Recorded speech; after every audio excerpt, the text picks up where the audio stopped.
In this video, we're going to talk about horizontal projectile motion.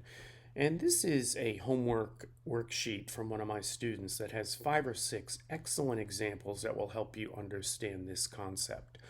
On the left is a compendium of the kinematic equations. And if you don't have a nice summary of the kinematic equations, I would go ahead and take a screenshot of this here on the left side and keep that on your desktop.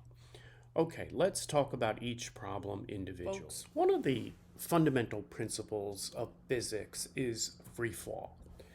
So let's look at this scenario. You have two individuals, each standing on a tower that is 10 meters high, and let's assume they're the same height and they drop their respective objects from the same exact point. We have a 1 kilogram ball here in red, and we have a 10 kilogram brick here in white. The brick is 10 times as heavy, as 10 times the mass that the ball does. However, if we ignore wind resistance and we drop the objects at the same time, it turns out that they would hit the ground at the same time. And here's the formula that proves this. The distance in the y direction here is going to be the 10 millimeter height. The acceleration in the y direction is going to be that of gravity. The time that it takes to hit the ground is going to be t in seconds. Notice, you do not see mass in this formula. This formula will give you the same result whether you use the 1 kilogram mass or the 10 kilogram mass, simply because there is no mass in this formula. You don't see m here. So when you think about free fall, it's very important to remember that. Now, the other thing about free fall is when we talk about just simply opening up your fingers or opening up your hands and dropping an object, that is different than forcefully throwing something downward. Okay, or initially shooting it upward in this direction and then having it fall to earth. If you are simply dropping it, opening up your fingers, letting it go from your hands, there is no initial velocity either downward or upward. So therefore, when you see this here, this v sub naught, that's v initial in the y direction, when you have a free fall situation like is depicted here, this is 0. So if that is 0, then this whole term goes to 0. So when you're talking about free fall, this is the portion of the equation that you will be working with. Okay, now that we've reviewed the intuition of this free fall problem, let's go ahead and enter in some numbers. Okay, the distance in the y direction is going to be the height of the tower, and that's going to be in the negative direction. So we're going to call that negative 10 meters. Specifically, if you look at the xy plane, and this is the x-axis and this is the y-axis, if you're moving in this direction, that is going to be negative. If you're going vertically down, that's negative in the y direction. So we're going to call that negative 10 meters. Next, we're going to go to the opposite side of the equation, and we have 1/2 the acceleration in the y direction. That is going to be gravity, and on Earth, that is 9.8 meters per second squared. That's the unit for acceleration. Then we're going to be multiplying by the time in seconds. And because the initial velocity is 0 when we're just dropping the objects, this term goes away. Now folks, something very important that sometimes confuses students is this meters per second squared versus the time squared. They have nothing to do with one another. So we do not square that 9.8 value. Second squared is in the denominator, that's a unit. However, the time will be have an exponent of 2. Let's go ahead and proceed, and I think you'll see what I mean. For this next section, let's just go ahead and eliminate the units to make it a little easier. And we're going to multiply 1/2 times 9.8. And I forgot to mention, that's in the negative direction as well. Notice the acceleration due to gravity is in the same direction as the change in distance. the displacement in the y value. So that's why they're both negative. So now when you multiply 1/2 times 9.8, we're going to get 4.9. And the t squared stays as is. So again, at the risk of being repetitive, we do not square the 9.8. We just multiply it by 1/2. Now, as we continue to try to solve for t, we're going to divide both sides by negative 4.9. These cancel out, and 10 divided by 4.9 is about 2.04, and that's going to equal t squared. Continuing to solve for t, we're going to say this is going to be plus or minus the square root of that.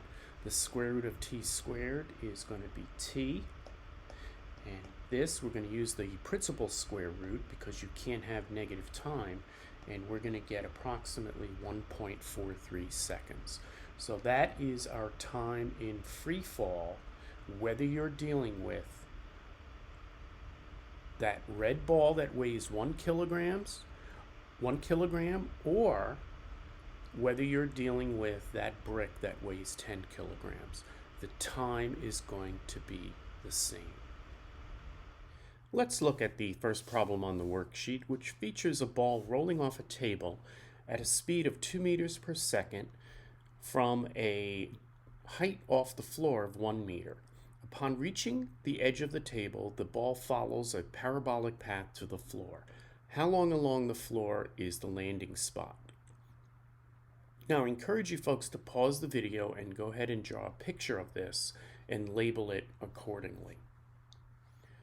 I went ahead and did that, and this is what I came up with. So we have a ball rolling off the table. The table edge is 1 meter off the floor, that's the height, and the speed in the x direction is 2 meters per second.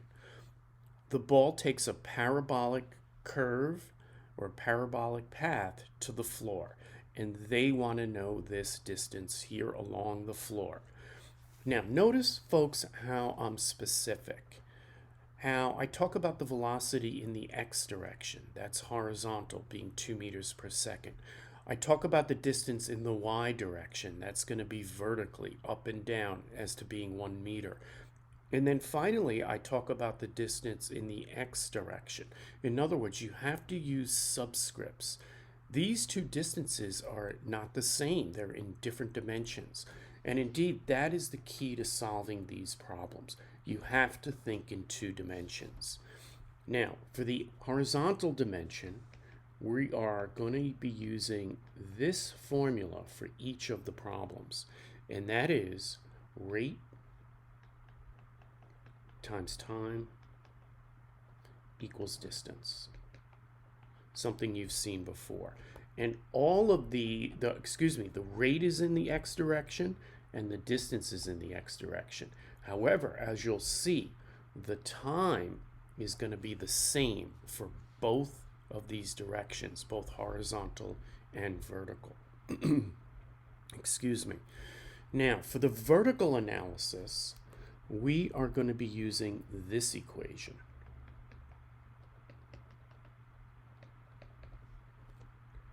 Distance equals 1/2 acceleration times the time squared plus the initial velocity times time. This equation was right off that list that I showed at the outset. And all of this is going to be in the y direction because this is going to be vertical. But these t's, the time here and the time here, are the same. So the way these problems are going to work, folks, is they're going to give you some variables and you have to find the others. These are the variables we're going to be dealing with: the rate, the time, the distance in the x direction, and the distance in the y direction. In these problems, they're going to give you 3 out of 4 of these, and you need to find the final one. And you're going to need 2 equations to do these problems. Rate times time equals distance, and this distance in the y direction equals 1/2 the acceleration in the y direction times the time squared plus the initial velocity in the y direction times time. Okay, let's now start filling in what we know and what we're trying to find out. First, we start here in the horizontal dimension. We're going to use rate times time equals distance. They give us the rate. The rate and the velocity are the same thing. So we know we have 2 meters per second for the velocity. We do not know the time.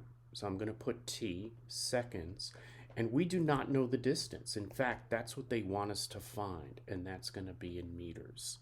So we're trying to find this to solve the problem. What we're going to do, folks, is we're going to recognize this fact that when this ball flies off the edge horizontally, it's going to take a certain amount of time to take that parabolic path to the ground. However, if we treated this as a free fall problem, meaning if someone stood up here and just dropped the ball, okay, without any horizontal velocity, just drop the ball, the time it would take to drop from this distance right here is the same time that it takes to take the parabolic path. That is a fundamental principle in physics. So we're going to use the fact that the free fall time, just dropping it, which utilizes this equation, is going to give us a time, whatever it is, we're going to take that time and plug it in here. To repeat, the time it takes for a ball to go in a parabolic path and reach the ground is the same time it would take if you just dropped it. Okay, let's find that time. Okay, first thing we have to recall is that the acceleration in the y direction is due to gravity. And we are going to use throughout this video negative 9.8 meters per second squared. That's because the acceleration is in the negative y direction. The other thing we're going to do is remind ourselves that the distance is in the negative y direction. So any height they give you, we're going to use the negative version. So this distance here is going to be -1 meter. That's the displacement. It starts at 1 meter and it comes down to the ground. That's the negative direction. If you look at an XY coordinate plane, this is negative in the y direction. That's why we're going to use negative for the height. Okay, so doing the math, we're going to have 1/2 the acceleration, which is negative 9.8 meters per second squared on Earth, times the time squared, we don't know that, plus the initial velocity in the y direction times time, which we don't know yet. Now, here's the convenient thing about this formula. You see this initial direction, I'm sorry, the initial velocity in the y direction, v sub naught or v sub 0 in the y direction. In all of these problems, it's going to be 0. In other words, each of these problems on this homework sheet, they stipulate that it has a horizontal velocity. You're going to see in the next problem, there's a rifle shooting horizontally, but there's no initial velocity in the y direction. It's not like someone stood up here on this table and threw the ball down towards the ground. That is when we would have an initial y velocity. If you are just dropping the ball down, dropping it, that is free fall, and we consider that initial velocity to be 0. So if this is 0, this whole term becomes 0. So we only need to focus over here. We're going to have -1 equals 1/2 times negative 9.8, which is going to be negative 4.9 times t squared. We're going to divide both sides by negative 4.9. And that's going to give us 0.204 equals t squared. And then we're going to take the square root of both sides, and we're going to get that the time equals 0.451 seconds. Okay, sorry, I'm a little bit off the screen there. Okay, let's bring that down here. Okay, so now we have the time. We have the time that it takes for this ball to drop off the edge straight down and hit the ground. That's going to be the same time that it takes for it to take a parabolic path, and we are going to utilize that. Okay, let me make some room. We have the time now, which we can use in both dimensions. So folks, it's as simple as taking this time and plugging it in here to this equation to get us the final distance. So this is going to go in for our time, and our final distance in this problem is going to be 2 times 0.517, 2 meters per second, times 0.4517 seconds equals, you could see how the seconds cancel out, and the final is going to be 0.903 meters. And if we look back to the problem, the teacher was nice enough to give us the answer right there, 0.9 meters. I applaud the teacher for giving the answers. In my opinion, it is a waste of time to give students homework problems without the answers.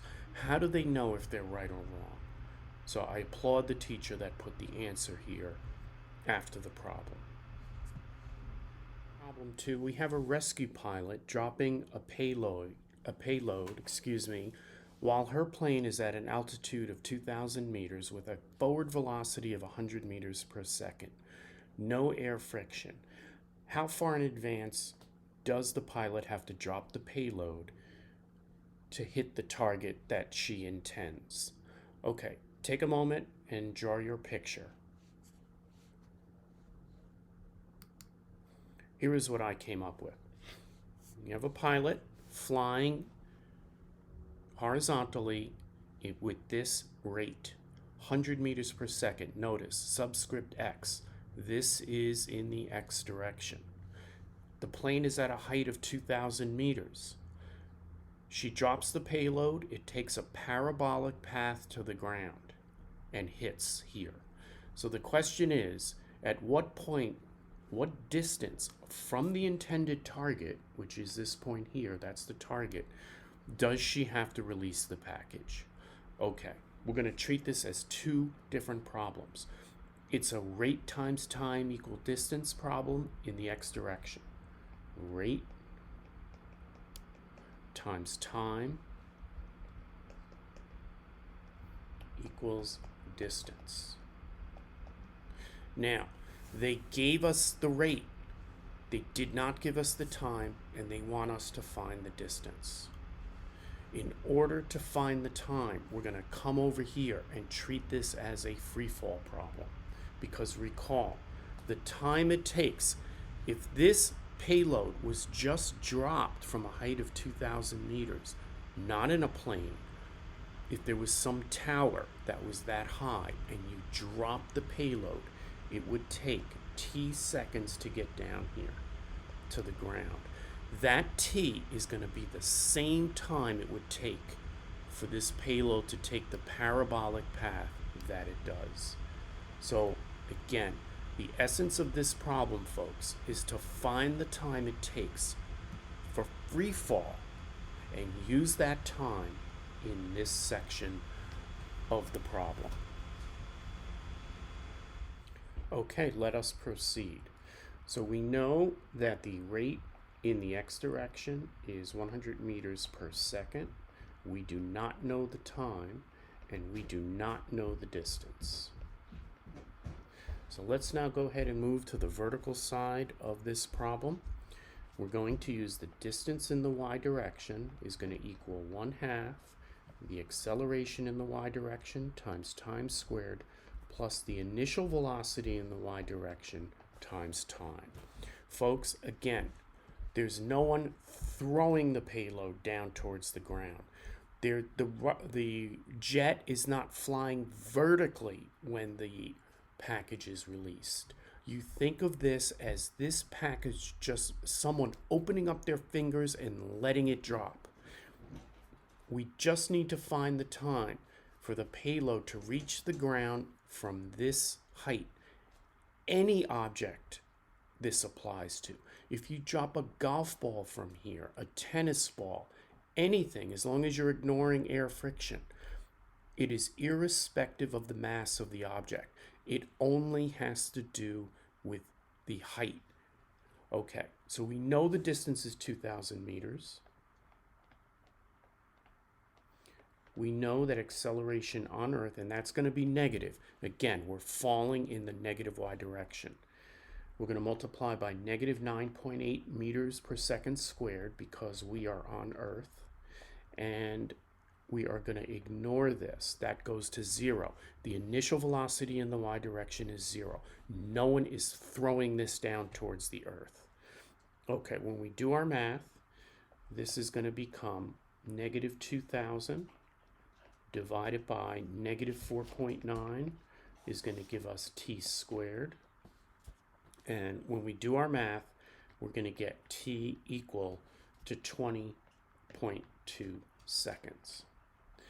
At the risk of sounding redundant, the time it takes to drop something with no vertical force, just dropping it, the time it takes for that to reach the ground is the same time that the parabolic pathway will take for it to reach the ground. So what does that allow us to do? That allows us to take this time of 20.2 seconds and plug it in to the other part of this analysis. The rate times time equals distance. The time in the y direction and x direction are the same. There is no subscript when it comes to time. We're going to multiply 100 times 20.2. In essence, we're just going to move the decimal place over 2 places, and our final distance is going to be 20 meters. If we go back to the original problem and I remove this yellow sticky, you can see that the answer is 2,000 meters, and we were slightly off because the teacher probably used, in fact, the teacher definitely used negative 10 meters per second squared rather than 9.8 meters per second squared. If you did that, you would get 2,000 meters even. So whenever you're taking a quiz or your homework, ask your teacher, what do you want us to use for acceleration? Do you want us to round it off to negative 10 or keep it at negative 9.8?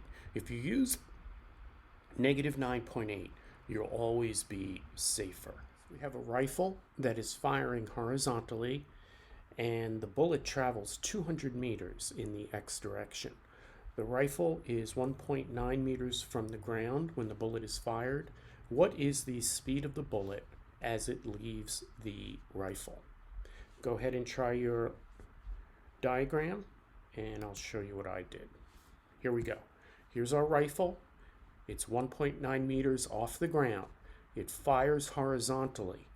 The bullet takes a parabolic path down to the ground. They tell us when it lands it's 200 meters in the x direction, and they want us to find the velocity in the x direction when the bullet was shot. Let's reverse the order of things this time, and let's find how long it takes if this bullet was dropped from 1.9 meters to the ground. That is free fall. When we have free fall, we have distance in the y direction is going to be 1/2 the acceleration in the y direction times t squared plus the initial velocity in the y direction times time. The only thing we know is that the distance is negative 1.9 meters. We also know that the acceleration in the y direction is negative 9.8 meters per second squared. We do not know the time. We're trying to find that. And the other thing we know is that this bullet, when it was shot horizontally, there was no initial velocity in the y direction. It was as if it was just dropped from this distance. Boom. So the initial velocity is going to be 0. We do not need that term. If we do the math here, we end up having negative 1.9 divided by negative 4.9 equals times squared. And we end up, after we take the square root of both sides and we do our division, we get time equals 0.6226 seconds. Now, folks, that is part one. We are now going to use the time that it took. If we drop the bullet down to the ground, before it reached the ground, we're going to use that as the time that this bullet was traveling in the horizontal direction and then coming down to the ground. Whenever we have a horizontal direction in these problems, we are going to use rate times time equals distance. We now have the time. The time is 0.6226 seconds. We have the distance that was given to us at the beginning, and the only thing we need to do is find the rate. When we divide both sides by 0.6226, we get a rate, otherwise known as the velocity in the x direction, of 321.23 meters per second. Sorry about that. It was 323. I'm sorry. It was 321.23 meters per second. Sorry, I had a little bit of a glitch. I hit my hand on my screen by accident. So let's go ahead and remove the sticky, and we see that the answer was 320 meters per second. Again, the teacher in this problem, instead of using 9.8 meters per second squared in the negative direction for acceleration, the teacher rounded it off and used negative 10 meters per second squared, thus allowing for a slight discrepancy between the two answers. In this next problem, we have a skier that leaves the horizontal end of a ski ramp with a velocity of 25 meters per second. So here we have the skier coming down the ramp turns horizontal, and he or she is catapulted in the horizontal direction, that's velocity in the x direction, at 25 meters per second. The skier proceeds to take a curved path down to the ground and lands 70 meters from the base of the ski jump. They want us to know how high this ramp is off the ground. Okay, so what we're going to do here is they've given us a lot of information in terms of the horizontal direction. They've given us the rate and they've given us the distance. So we're going to use that familiar formula of rate times time equals distance. That again is the rate in the x direction times time equals distance in the x direction. When we fill in our numbers, we get 25 meters per second times t seconds, we don't know what that is going to give us 70 meters. If we go ahead and cancel out the seconds, we will find that our time is simply going to be the value of 70 divided by 25. And when we do that, we get a time of 2.8 seconds. Now, we're going to take that time of 2.8 seconds and we're going to apply it over here. If we know that if we had a free fall situation, if the skier just stepped off the ramp and went right down to the ground, we know it would take him or her 2.8 seconds to hit the ground. So we're going to use that to our advantage. We're going to say the distance in the y direction is going to equal 1/2 the acceleration in the y direction, t squared plus v naught in the y direction times time. We know from previous problems that there is no velocity in the y direction. That's going to go to 0. Our distance in the y direction, we do not know what that is. However, we know that gravity is going to have an acceleration of meters per second squared, and we know our time. So we're going to take the time, we're going to square that. We're not going to square the negative 9.8.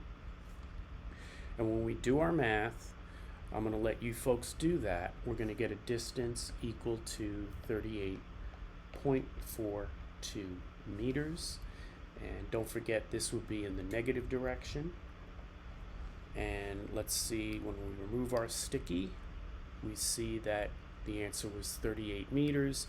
Again, the fact the teacher used -10 as the acceleration for gravity. In this next and final problem, we have an astronaut on the moon where the gravity is 1/6 that of the Earth, and he or she throws an object while standing at the edge of a crater in the horizontal direction at 5 meters per second. He or she is standing on a ledge that's 100 meters off the bottom of the crater, and they want to know in this problem, how long does it travel in the x direction along the nadir of the crater? So the first thing we need to remember is that our acceleration is going to be different. So on Earth, it is 9.8 meters per second squared in the negative direction. So for this problem, we're going to use 1/6 of that. Remember, of in math is multiplication. So we're going to use that in our acceleration. Now, what do we know? We know that we're going to use rate times time equals distance in the x direction. We have the rate in the x direction, which is the same as the velocity in the x direction.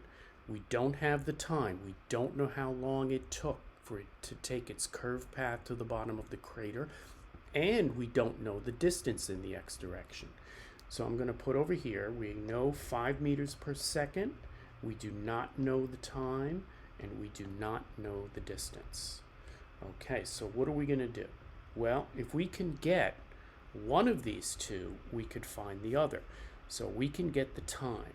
We're going to get the time by doing a free fall problem here at a height of 100 meters, keeping in mind that we're on the moon. So we're going to say the distance in the y direction is going to be 1/2 the acceleration in the y direction times t squared plus the initial velocity in the y direction times t. We know from our previous problems that the initial velocity in the y direction is 0 because the astronaut is not throwing the object down. It's as if he or she was just letting it go with their fingers. Okay, so what do we know? We know the distance is going to be -100 meters equals 1/2 times 9.8 meters per second squared times 1/6 due to the fact that we're on the moon times t squared. When we do the math here, it's essentially we're dividing 9.8 by 12 this time instead of 2. So when we do that, we get -100 equals -9.8. I keep forgetting that negative, I'm sorry. Divided by 12 times t squared. When we do our math, multiply both sides by 12 and divide by 9.8, we get 122.45 equals t squared. We then take the square root of both sides and we get t equals 11.066 seconds. Now folks, all we need to do is take this time that we got from the free fall and we're going to plug it into our rate times time equals distance over here. Okay, these times are going to be the same. Sorry, I know you can't see what I'm doing. Okay, so we're going to have a rate of 5 meters per second times the time of 11.066 seconds.